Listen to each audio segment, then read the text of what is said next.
Be out on a night with only a small piece of the moon for illumination. He stumbled repeatedly, trying to find his way to a cave halfway up a steep slope. There was nothing there he wanted except the young woman who promised her charms. He slipped and nearly fell just as he reached the mouth of the cave, Wetzel's cave, by the way. Panting, he heard footsteps from behind and smiled and turned to see a figure taller than expected. When the person arrived, he saw who it was and said, "What are you doing here? Did you follow me?" The person approached and smashed a fish into his stomach. As he fell, he reached for his gun and tried to point it at his attacker who had fallen on him, punching and cursing. He managed a shot but missed, and then both people struggled to get the pistol and fired it again. Great pain seared his chest where the bullet had lodged. He let go of the gun, grabbing his chest. The attacker fired 2 more times at point-blank range, and his awareness faded into oblivion. That's the murder. This is a murder mystery. It's in the prologue, so everything after that is trying to figure out why and who did this. I want to thank Aaron for putting together this really wonderful advertisement for the talk here. It's got my book, me, and the Lunch with Books, which is one of the premier book review and other types of speaking audiences in the country. You guys have a reputation for being a great audience, always here, and almost always older than the speaker. But I'm up there with you right now, so I'm there. I put a subtitle on this, or maybe a title. This is about my book, and the title is Writing, Researching, Publishing, and Promoting a Self-Published Book. And so I'll spend part of the time reading little bits and pieces from it and telling you about how I wrote it. But a lot of the people in this room are authors or are trying to become authors. And so the ideas of how do you write a book, especially a historical novel, which has a lot of research to be done, how you find a publisher and a printer and an agent, and then how you promote it. So those are the things I'm going to cover that not always are covered. And I've made a mistake. I'm used to giving lectures at the university, and I have a bunch of PowerPoint slides, and I stand and say whatever it tells me to say. I want to talk more to you. So if you have some particular question as we go, just interrupt me. And we'll have time for questions, I hope, at the end as well. So let's do that. Now, I was going to say, don't tell Sean, and you can't today, but I've been here before. I've given a talk about this book before. In February 2016, I gave a talk called Wheeling 1850, Writing Local Historical Fiction. And the key word there was writing, because that's what I was doing at that time. And there's 2 things I've written down at the bottom. One is that this time, as I just said, I can tell you about the writing experience and all the way through to having a wonderful thing to get to hold, and hopefully not hold too many of them. And the other thing is, I'm less now than I was in 2016. You notice my name up there is Chuck Woods. There's only one of me, Wood. Reading 2.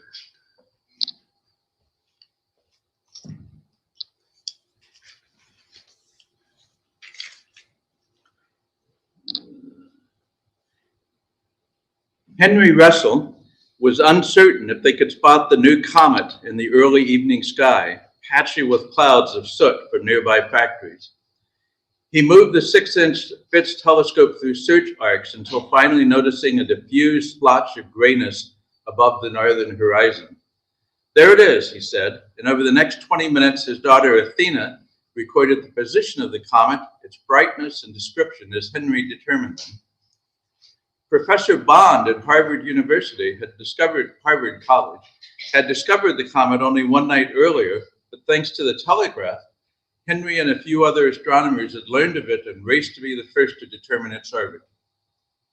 But the closeness of the foundries smelting iron ore tonight, as on many other nights, made observations of the night sky difficult because of the glare, smoke, and soot. Rather than construct the observatory a few miles out the pike, where the effects of the boundaries would be minimized, Russell had to agree for it to be in town, so the observatory dome would be a visible sign of Wheeling's transformation from a village to one of America's leading industrial and educational cities. Wheeling 1850, true statement. That unfortunate compromise put an end to the evening's observations as a pall of dense smoke was blown from the factory chimneys across the sky above them. Henry sighed to his daughter. "We have to stop. The belch of fire and ash from the great volcanoes of progress have once again stolen the sky from us." "Oh, Father, don't be dramatic," Athena replied with a smile. So you've met some of the characters. You know what the characters do. They work, I don't know if I said the name, they work at Zane College. Yeah. I didn't mention Zane, I mentioned Harvard, where the comet was discovered. They mentioned Zane College, and Henry is a professor at Zane College, and his daughter, 20-year-old Athena, is his best student, but because she's female, she can't register. She's doing it because she wants, like her father, to be an astronomer and a scientist. So you know the two lead characters, again, on the cover. A telescope representing the observatory and the moon and comets, what they observe, and the clouds that often stop them. So you just really need to rip off the cover and you got the whole story.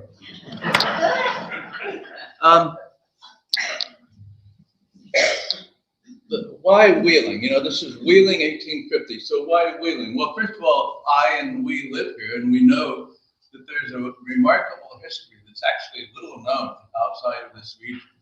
In fact, I've met some people in Wheeling who know very little of the history itself. So we have a great story to tell here. We have the old buildings, 100 to 200-year-old buildings that preserve that. So there's an anchor for the stories we tell.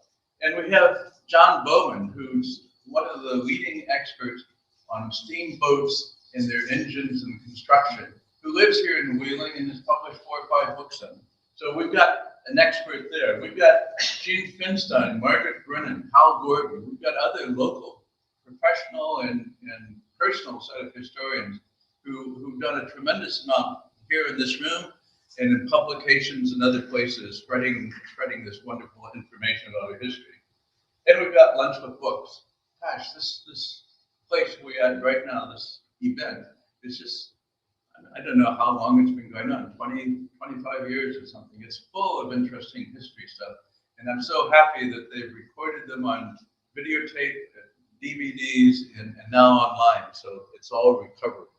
Oftentimes somebody speaks up here and it's great and you take scribbled notes, but that's all you get. Now it's available. And in my book's probably badly titled Wheeling 1850 because it makes people who live in Philadelphia or Chicago or someplace else say, well, this isn't for me. So in my promotion, I'm trying to figure out how to say that Wheeling is an example of what was happening all across the country at this time in the 1850s. And that it is a local, it's not a local story, my book, but it's a local setting. And I read lots of books from London, and I'm not from London. So, and now everybody please stand up and march to the back. And why 1850? 1850 was a time of tremendous change in the United States. The population was greatly increasing in the previous decade. It increased 35%, up to 23 million people. That's smaller than the state of California's population actually today. But in 1850, that was the population of the whole country, and it had expanded so much because we had immigrants, a lot being Irish, came because of the potato famine and other problems in Ireland. Slavery, which had been a constant problem since the founding of our country, sort of came to a head in 1850. We had the compromise of 1850 that allowed some states, newly formed states, to come into the Union as slave states and others not. Unfortunately, associated with that compromise was the Fugitive Slave Act, which allowed any vigilante to go and find a black person almost anywhere in the country and say they're slaves and take them back to the South. The good thing about the 1850 Compromise was that it delayed the Civil War for 10 years. We probably needed another compromise in 1860, but we didn't get it. Another thing, in 1848, there was already pressure to have women have similar opportunities to men. And the first formalization of that effort was a convention held in Seneca Falls, New York. And leading women, today we call them activists, promoting women's rights, spoke there, and that started the movement that still continues and is still needed. And then 1850s, 1840s were rapid technological change. The country was just full of new things. People were aghast at all the things that had changed compared to the very recent past. The telegraph was invented in 48. The rotary printing press, so that newspapers could be more cheaply distributed at better quality. The post office started.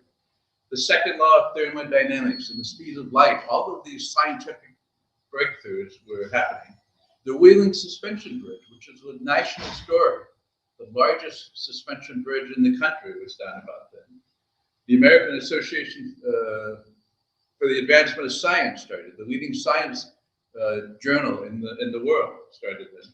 Cast iron was being made strong enough to be used in architecture so that there could be large expanses of window space. So big windows were needed. So up the street here we have one of the first buildings that was made of cast iron, and it had those large window spaces.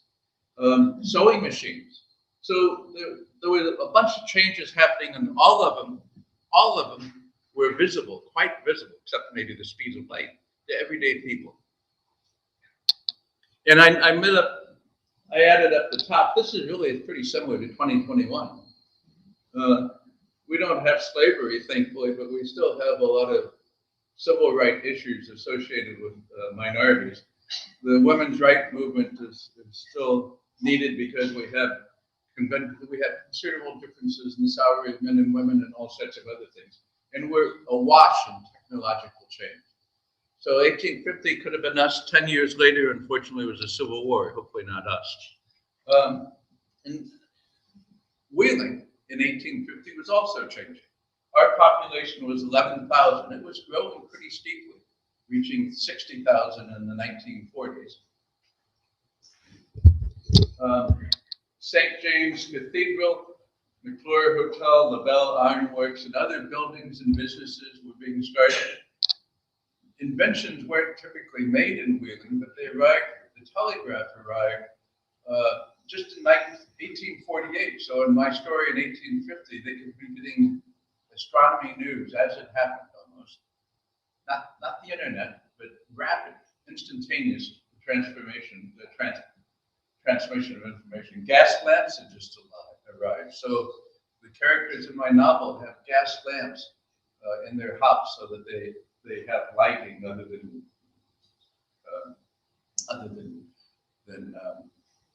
what do you have before you had gas lamps? You had candles. And slavery. We have a slave market. We had a slave market at 10th and Market Street, an auction house there. We had coffles of slaves, an underground railway. We had slaves at the Market Street, and a half block away were the Bridge Taverners. That was the first stop on the Underground Railway. And women had no opportunity. So really, these are the same issues we sort of have today, different scale. So 2021, is that also? So all of these things are in my book. Those are some of the themes that are in the book. The murder mystery sort of provides the context for a story. And the story involves a lot more than how these two people solve it. Why did I write a novel? I'd written 5 previous science books, and I was good at writing science books, and they sold reasonably. I'm not what's his name, deGrasse Tyson, Neil deGrasse Tyson, who sells hundreds of thousands. My numbers are quite a bit lower. But the reason I wrote a novel is Vera and I, she's sitting back there with her father, we bought a house, a 190-year-old house this year. We bought it in Wheeling. And the house was built by a leading shipbuilder, a steam engine builder in 1831. He moved to Wheeling from Steubenville, and he set up his factory here. And he was one of the largest businessmen in the city in the 1850s. So I bought that house. I investigated this guy, Arthur Phillips, and I learned more and more about Wheeling history. And I thought, wow, this is really interesting. So I wrote a book about our house, our Phillips house, which will be out in the spring. And I thought that was a lot of fun. So I decided to write a novel to allow me to tell more stories about Wheeling's history in a way that has more space than one that's just focused on one house. All right. Lydia. By the way, I forgot something here.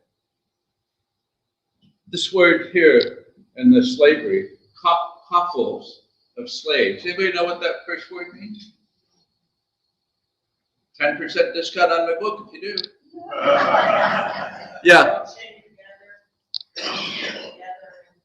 Yeah, it's essentially a marching chain gang. We had slaves from the plantations on the East Coast who would be marched all the way across the Appalachians to Wheeling, and then they'd get on steamboats to be taken down to the South where there was more demand at the big plantations, and then especially taken over to Texas where the new slaving areas were opening and there was great demand for slaves.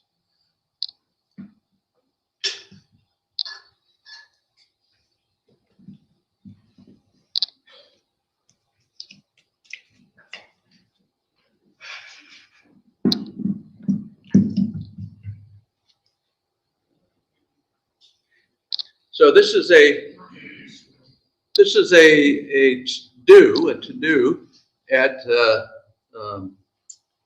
what's her name? Lydia Kruger, Boggs Kruger's house in 1850, where she invited the people in Wheeling to meet Senator Henry Clay, who was one of the people who promoted the Wheeling, the compromises of 1850. So Athena and her father are marching upstairs where the ballroom is, if you've been there.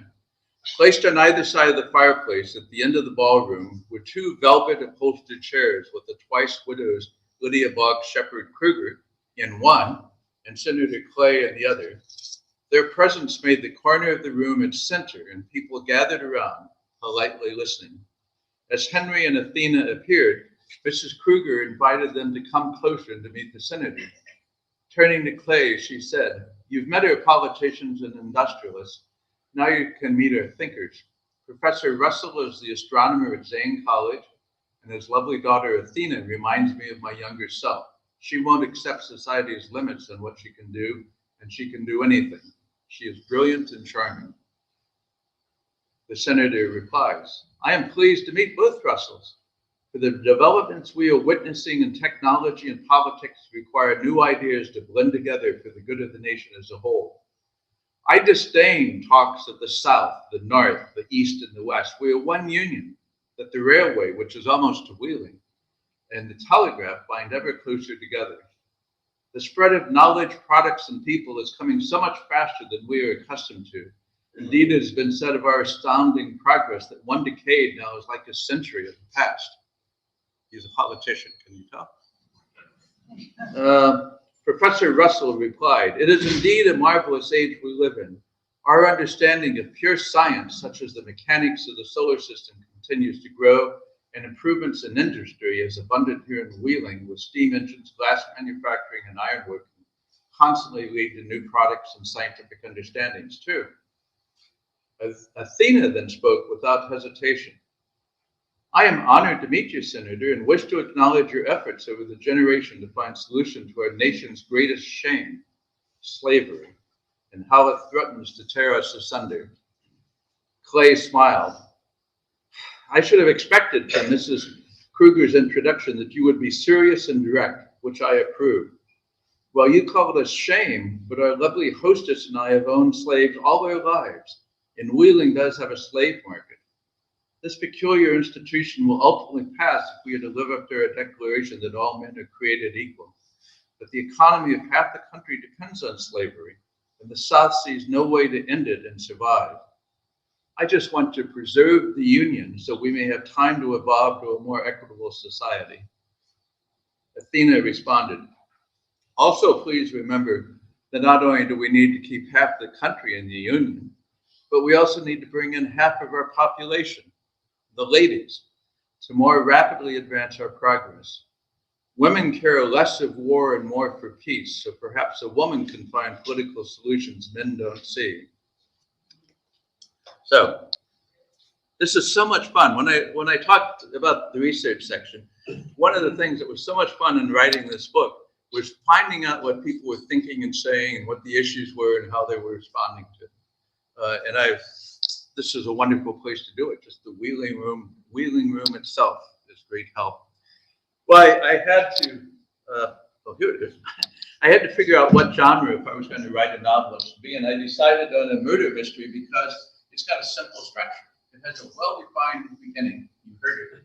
It has a well-defined ending when the no-good person is captured or identified. And in the middle, there's plenty of room to talk about the other things that are important that aren't related to the murder. So the murder mystery genre provides a whole structure to put in what you really want to say, which is all the other stuff. And because of my Phillips research, my theme for this book is steamboat industry. That's going to be where a lot of characters come from. And who should be the victim? When you write a murder mystery, you have complete freedom to do anything you want, but that means you have to decide everything. You can't look in the newspaper or police blotter and see who was killed last night. So it has to be somebody important enough to matter. The mayor, the bishop, a business leader, a politician. Nah, they're fine, but I thought it needed to be somebody more important and relevant directly to the community. And so that was a steamboat captain. The man who we heard thinking about his meeting at Wetzel's cave was a steamboat captain. And who's the killer? If you're writing a book, you have to figure out sometime by the end who the killer was. I didn't know. I have no idea who the killer was. I kept letting them take care of each other and just, giving excuses or alibis till I finally said, oh, that person must be the killer. So it's a real mystery to the author sometimes. Now, I've also read a lot of books about how do you write books. How do you write novels? I've never done that before. And most of the books say you really have to plan it out entirely, almost know everything you're going to say. And so they start with an outline and then they write a synopsis of each chapter in which they identify the people, the scenery, the locations, all the issues that are happening there, and who the killer is. And then you write it from start to finish. That's not the way I write or think, I think. I have an idea that I'm going to write a story that's going to be centered around, in some respect, the steamboat industry. It's a murder mystery, so somebody's got to die. Somebody had to figure out who died. And I just started writing. And as I got to a place where somebody else had to do something or some other event had to happen, I thought, okay, what's it going to be? And that's why I didn't know who the killer was. I didn't know where the story was going to go, and I hope it's not too obvious if you read this. That's the way it was constructed. And then as I got through, I went back and put some clues in and tried to make it hang together better. Here are the characters. The fictional characters, the two leading ones, Professor Henry Russell and his daughter Athena. And as I was writing about them, since they're fictional, we know nothing about them. I had to make up their personalities and the life stories and everything from scratch. I looked online and found old daguerreotypes and drawings like that top one of different people who lived at that age. And so I looked at them, the way they were dressed, and tried to say, okay, if that really is Henry Russell, what's his personality? What can I tell? He looks serious. my Henry Russell talks about the erupting volcanoes of the iron males, so he's got a sense of humor. He was educated in Europe, as most scientists, most American scientists were in the early 1800s, because we didn't have decent universities that were adept at that yet. And so he was fully cognizant of what was going on at the centers of astronomy over there. He was a doting father, partly because his wife had died of the cholera epidemic here in Wheeling in 1848, a real epidemic that killed a number of people. Not as bad as one in 1833, but a significant killer. So Athena is 20 years old. As I said, she's frustrated. I'm sorry, I'm only she's frustrated because she can't be a student in colleges. Almost no colleges accepted women at the time. And so she was the best student in all of her dad's classes. She wants to be a scientist. She has green eyes, auburn hair. She's quite beautiful. There's this picture of some unknown woman that period was. But she's naive. She spent her time growing up with her father and her mother in a very academically oriented, intellectual household. So she's more into math and science than the romance. Fortunately, she has some friends, and her very best friend is Rebbeca Harding, who was a real person who did not lecture here at Lunch with Books, unfortunately, because she died about 1910.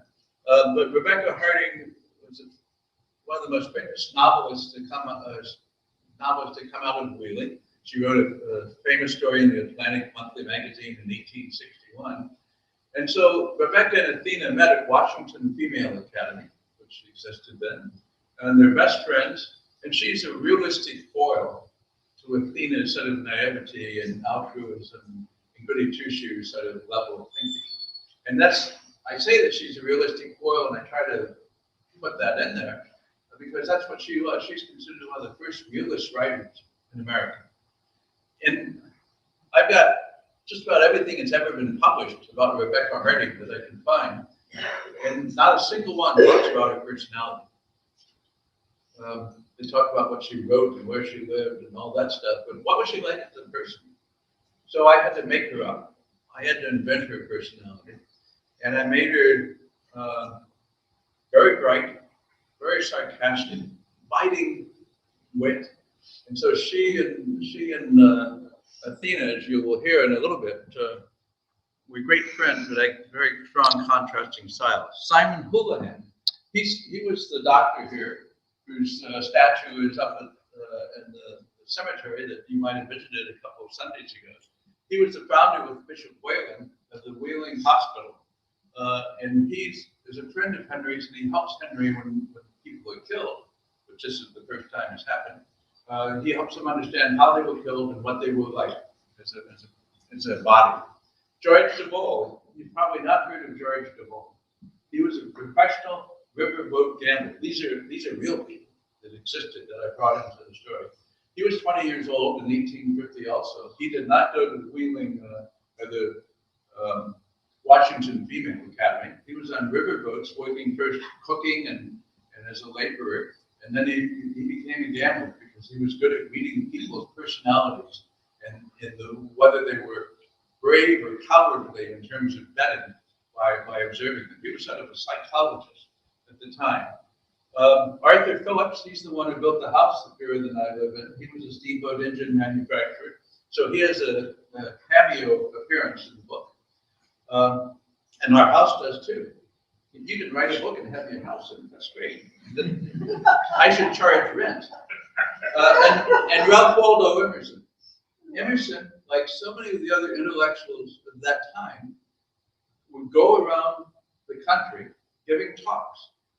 And it was just widespread. I have no evidence that Emerson came here in 1850, but he should have. And also, what's the first name of Lynn, the songbird singer? Jenny Lynn came to Wheeling in 1851. Right? She stayed at the McClure. Yeah, she stayed at the McClure. And Jenny Lynn was interested in astronomy.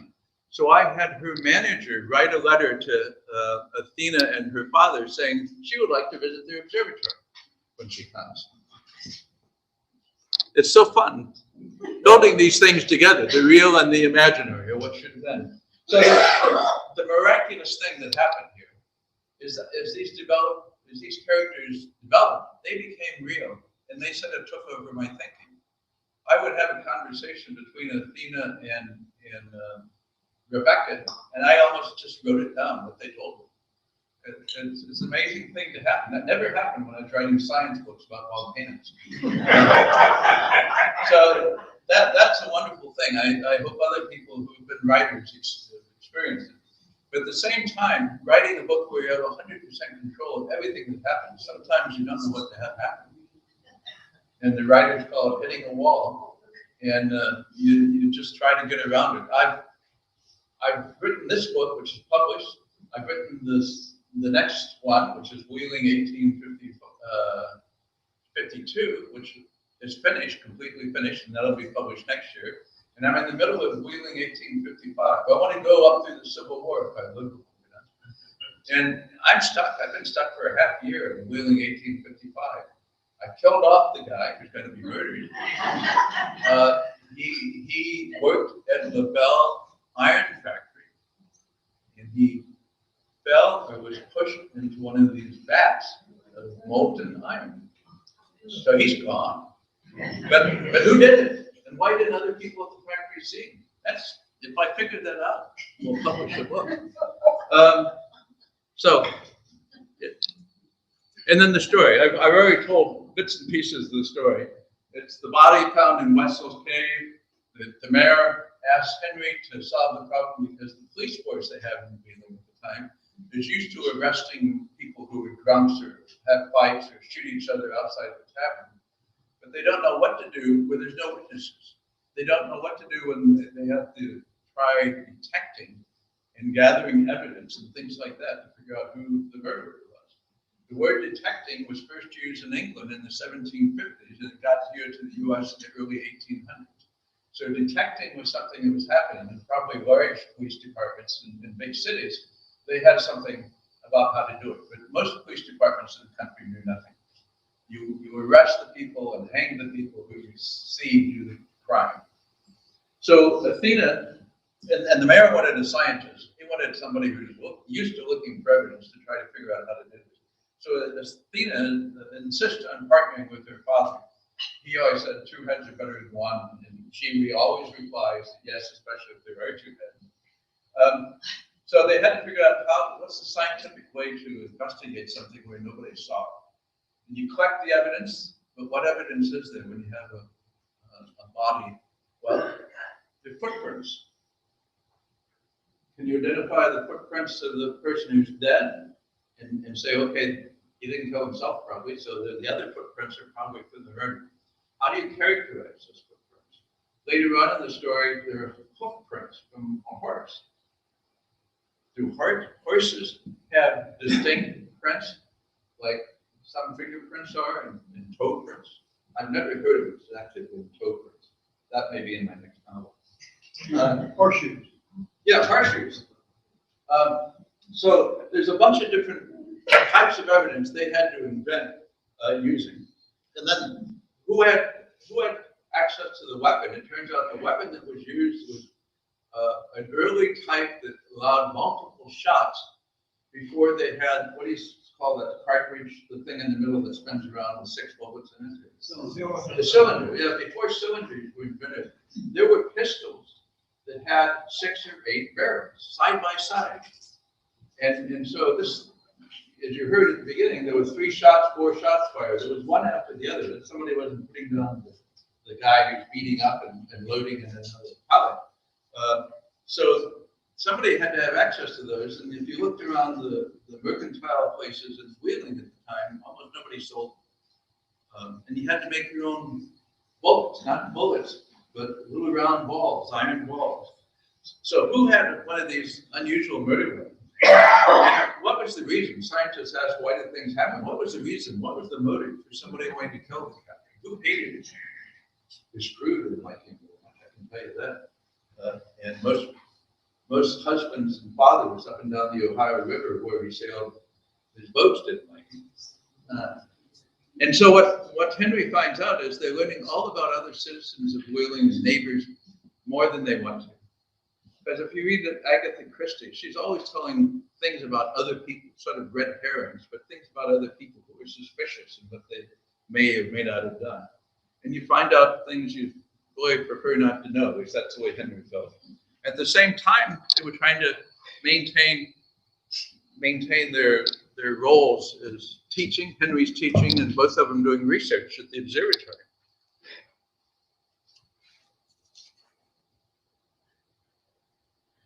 All right, page 8, second paragraph.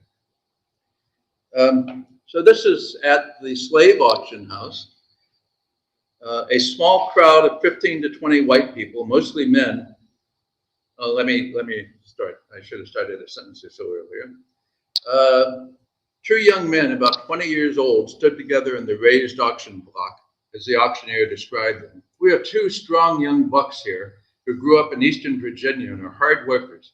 How much will you pay for these good field hands? You boys walk around to show you ain't lame and show these gentlemen your muscles. These are fine specimens. Who will start the bidding at $1,500 each? The small crowd of 15, and these prices are actual typical prices at the time. The small crowd of 15 to 20 white people, mostly men, looked the slaves up and down. Three men came closer, and one reached over and squeezed the leg muscles of one of the slaves. I'll give you $1,500 for both of them. Let's be realistic, the auctioneer replied. These aren't Negroes just off the ship from Africa. These are American barn slaves who have grown up working on a plantation. They know how to plant, to weed, to harvest, and they are strapping young bucks who will reproduce more just like them. Do I hear $1,300 each? One of the men said $1,000 for the taller one. Another guy said, I'll offer $900 for the shorter one. The auctioneer said, gentlemen, look more carefully. These are excellent investments as workers in breeding stock. In 10 years, you will have 2 or 3 youngins to sell right here, earning back all you paid today, plus you will have them down the river. You will have 10 years of hard work. And remember, at any time, you can sell them down the river, where they will fetch more than you pay. With Texas starting to grow cotton, there's great demand for slaves in the deep south, so you can't go wrong with these healthy bucks. The two men responded with offers of $1,100 and $1,000, and the auctioneer said, sold. Now, here is what the ladies have been waiting for, the auctioneer continued. This strong woman has been a cook on a fine plantation in the East. She knows French cooking as well as American style, and she is an accomplished seamstress. Let's start the bidding at $2,000, and I'll even throw in her 10-year-old pickaninny for just $100 more, although if you don't need him, he can be sold separately. With these last words, the large black woman enveloped the child in her arms and cried, no, please don't take my boy from me. They sold his daddy away to the cotton country 2 years ago, and I'm all we have.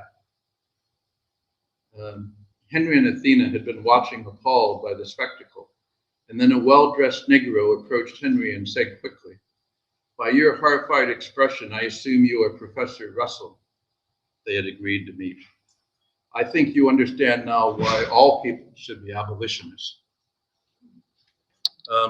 Slavery, all the things I listed about what was happening in the United States and in Wheeling in 1850, all of them are in this story. And it's interesting to figure out how to have them interrelate. All right, this is the fun stuff, how the research was done. Unfortunately, Wheeling's history is very well documented. Those are some of the books that I have, various histories of Wheeling in the Northern Panhandle from 1879 to about 1910.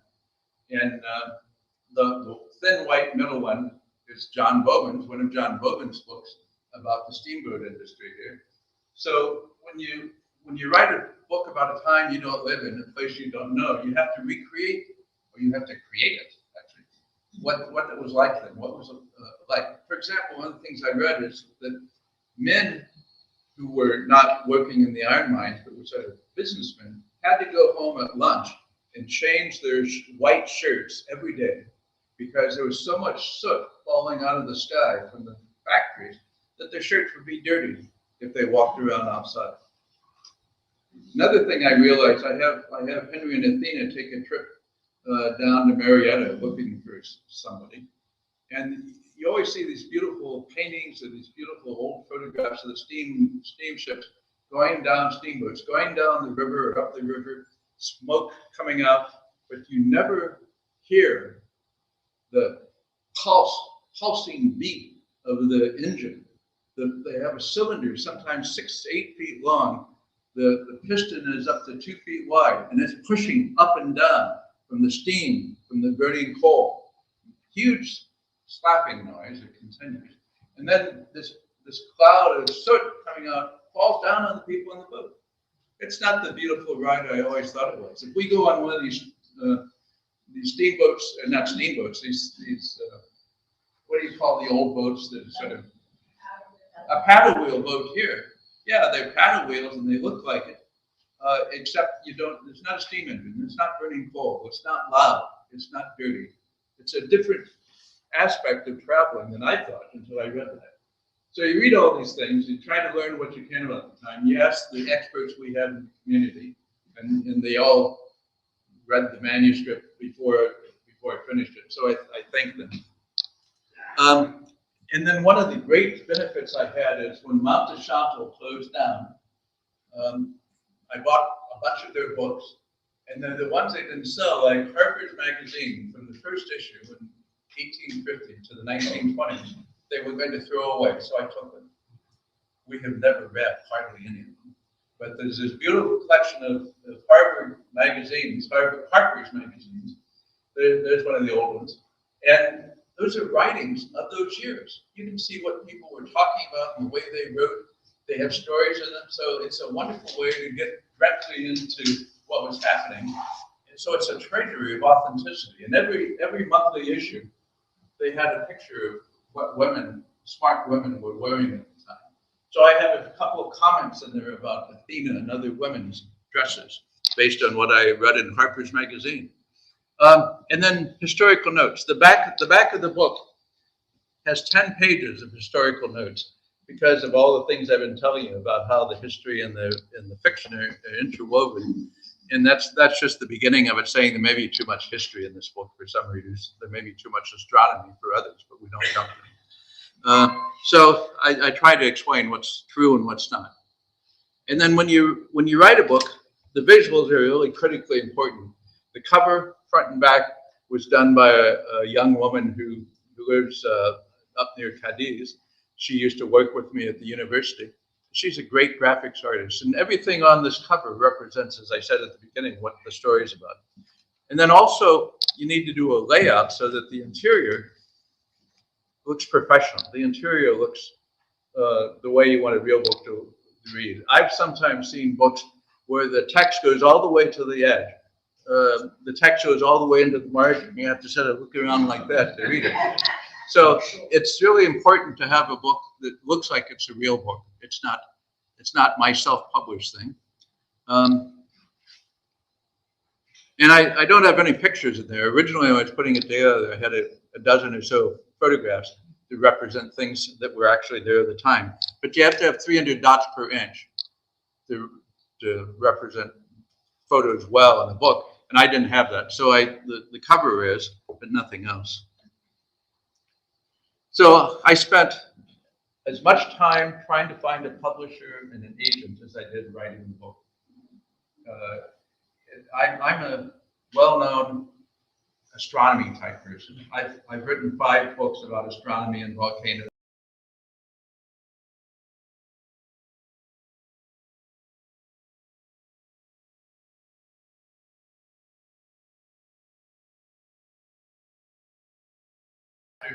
Here's what my book's about. Here's why it's relevant.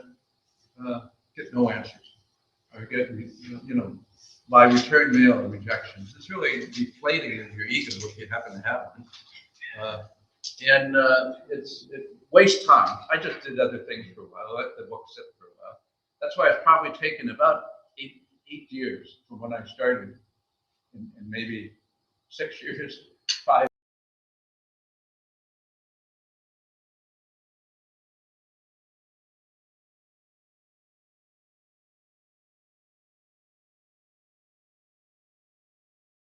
self-published books now is so much easier and cheaper than it used to be.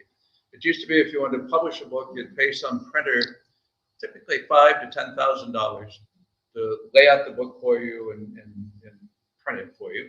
And you get boxes of books mailed to your house, 400, 500, 1,000 books. My God, where are you going to put it? Nobody's going to buy them. Most books that are published don't have anybody buying. I mean, they sell 25 copies.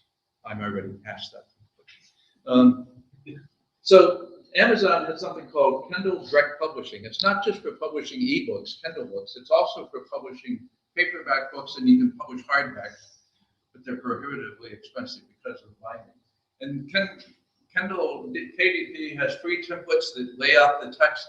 They have templates for the cover design, but you can lay out the cover, but unless you have somebody with an artistic temperament, you can't really have a decent cover. So there's a lot of places online where you can have artists bid to make your cover for $300 or $400 each.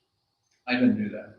And then print on demand, POD, which is what this is. There are none of these books in existence except the 75 that I bought had Amazon print and sent to me. So Amazon has factories all around the country and in Europe. And so if you want to buy my book, they flip the switch, they put in the computer, it's Wheeling 1850, flip the switch, and the printer goes to where the purchaser is, prints it out, and mails it. In fact, the very first sale I had was to a woman I've never met, but I've been friends with on the internet for 10 years in Germany. So it's really wonderful. Amazon charges nothing to me to print these books. Well, I'm sorry, they charge nothing for me to set it up and prepare it. So once the button is pushed, you pay for the printing costs only, which for a small book like this is about $3, $4, something like that. And so I bought them. There's for sale here and for sale at Vigilance and over time, which you'll see on one of other places. High quality printing. Amazon does all the fulfillment. They take the money in, put the book in an envelope and mail it out. That's such a hassle if you have to do it yourself. I know, I've done that. The future. I've written 1.5 more books. The Wheeling 1852, I said, it's about the burial mounds that we used to have all up and down the valley here.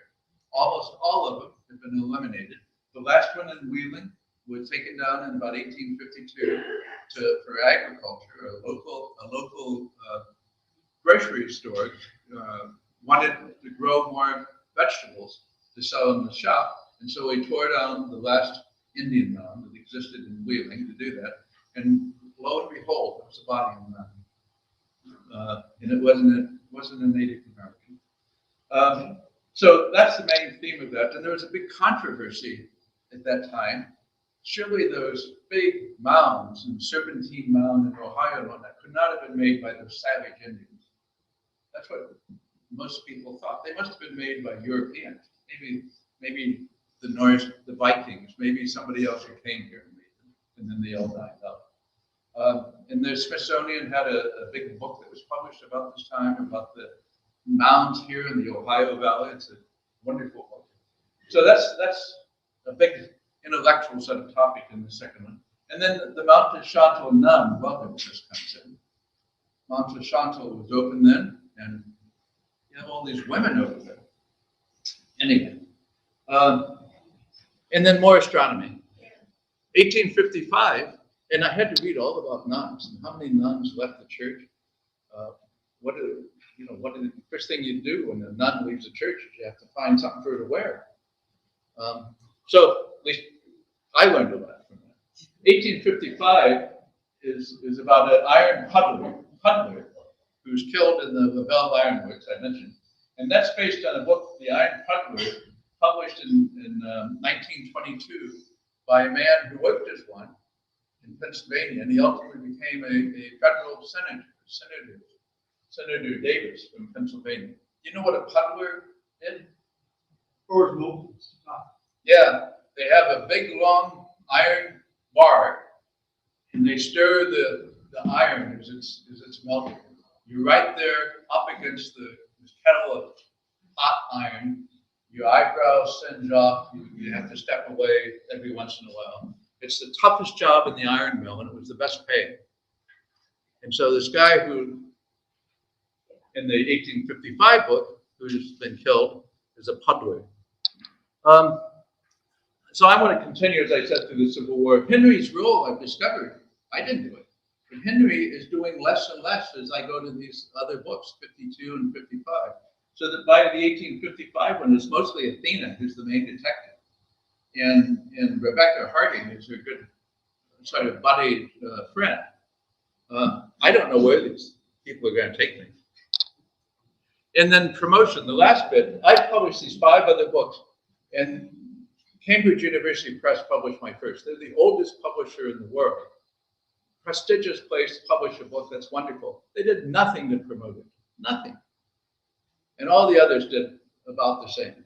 So promotion is really important. So what I've been doing is I've had an interview on Channel 9 about 2 weeks ago. I was on Howard Monroe's radio program last Thursday. Steve Novotny is trying to do a story about me. That newspaper, Sean or Aaron sent the information to the newspaper, and they put a nice long story in. Wheeling Magazine is a great place for me to try to get this book review published, because Wheeling has people in Wheeling who get it, but also all the ex-Wheelingites who live all over the country. If you look at the Remembering Wheeling Facebook page, there are lots of people who remember Wheeling, so they would be potential customers to it. And I want to get it beyond the local area. As I said, it's the location for the story. It's not a story just relevant to Wheeling.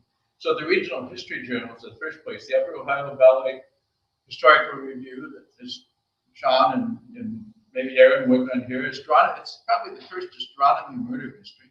I want to try to get ads in astronomy magazines. And should I send a review copy of the New York Times? One of the great things Amazon done is a free authors website. And so if you go to any of my books and click on my name that's under them, it takes you to this page, and it shows all the books I've done. And down below is information about each one. And then to the left is a picture of me, and down below is a long thing about why I'm such a wonderful guy. You should buy my book. And the really important thing about this website, other than the free publicity for people who haven't stumbled on it, is that you can leave reviews. Even if you don't buy the book there, you can leave reviews. And that's personal commendations, or this book sucks, comments about every book there. And that's, when I use Facebook, when I use Amazon to buy anything, I always pay more attention to what the users' reviews are than what the manufacturer says. And then my expectations of sales. Hundreds. You know, I had 75 printed. That may be a large majority of my total sales. Unless my promotion can be more effective.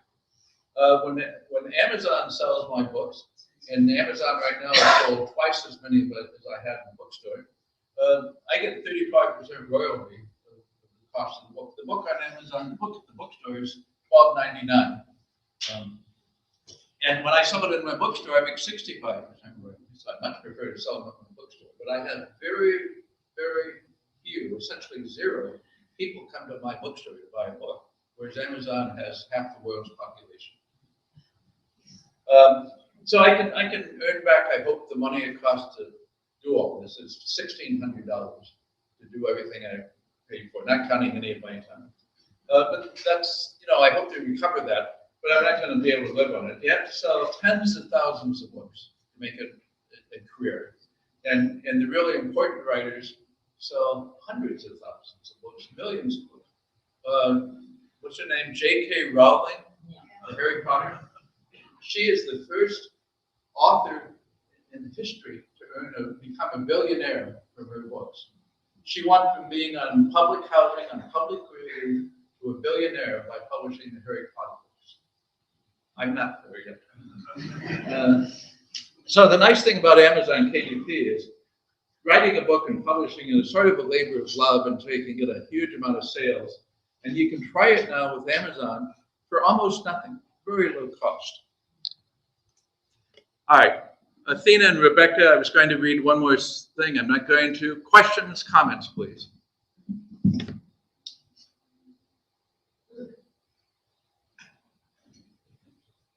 Anybody awake?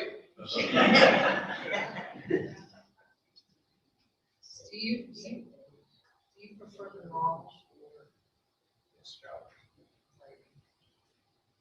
Just, like them both? that's what should I prefer, writing, the novels or the science books? The science books are so easy. Gosh, you sort of say, all right, here's the story about why volcanoes erupt and where they are and what they're like. So, I mean, like the what I said, a lot of novelists do, plan, and lay it out. You can do that for a nonfiction book, I think. But with the novel, you know nothing about what you're going to say until you really get into it. So it's a lot harder, but gosh, it's so much more exciting. It's like you're walking a tightrope, and if you fall, you never finish the novel, which is probably what happens to most efforts to write novels. And if you stay on the tightrope, well, you hopefully get to the end, but will anybody buy it? So it's more creative, it's more challenging, and when things work, it's really exciting. 10% off. I haven't forgotten.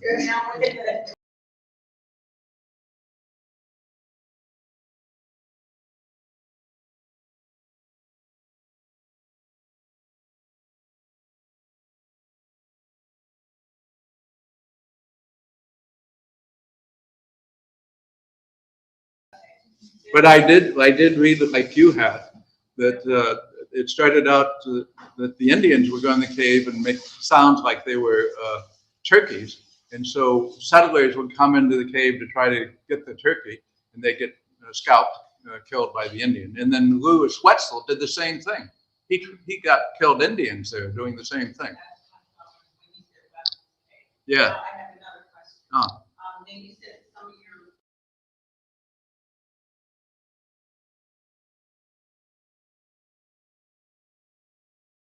big observatories I've observed, and yeah, so I knew what to describe about the observatory and what it's like to be in this dark room, and suddenly it opens up and you see the sky there. It's just wonderful, awesome. When you use the observatory and astronomy in your book, was it anything here?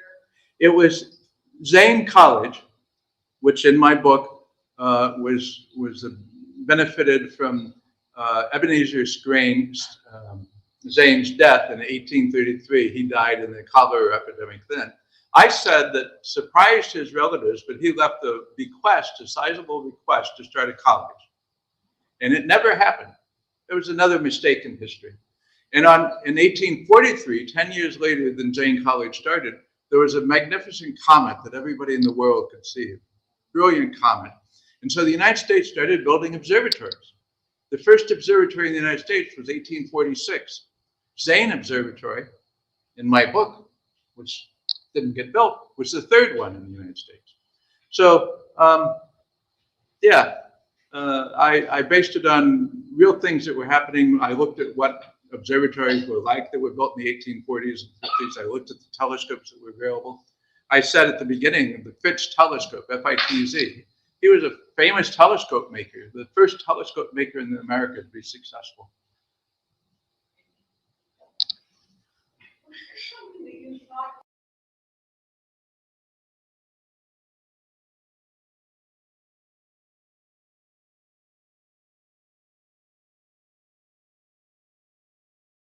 Sandra asked, owner of a bookstore, Point of the Heart bookstore. Sandra asked if I knew I would be writing fiction, if I thought I would be when I was younger. And the answer was a little bit, but not really. I love to read all the time. Anybody who's been to our house has seen we have thousands of books in our house. I opened a bookstore because I took 1,000 books from the house to start the bookstore. So I love to read, and as I've read, I like to read novels. I read them. I look at the way they're constructed and the phraseology they use. Salman Rushdie, for example, who's a famous writer, Indian British writer. One of his novels, I don't remember which one, is so fantastically, so strongly, powerfully written that I had to stop reading it. Every sentence sort of made me think, wow, how did he do that? And I mean, you lose the story if you're just in awe of the writing. So I made sure I didn't do that in my book.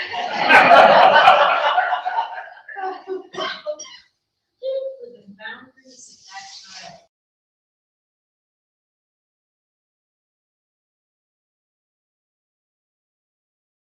People here know more than I do about where the boundaries were. I think they were, they needed to be on the flat land, and it was lovely to have the hills right behind that we did, because there was coal in them.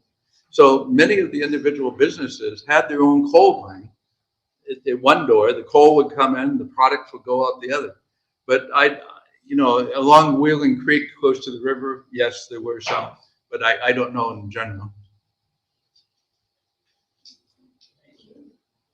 All right, I've got to go home and eat lunch. Anybody else have to go home and eat lunch? Thank you.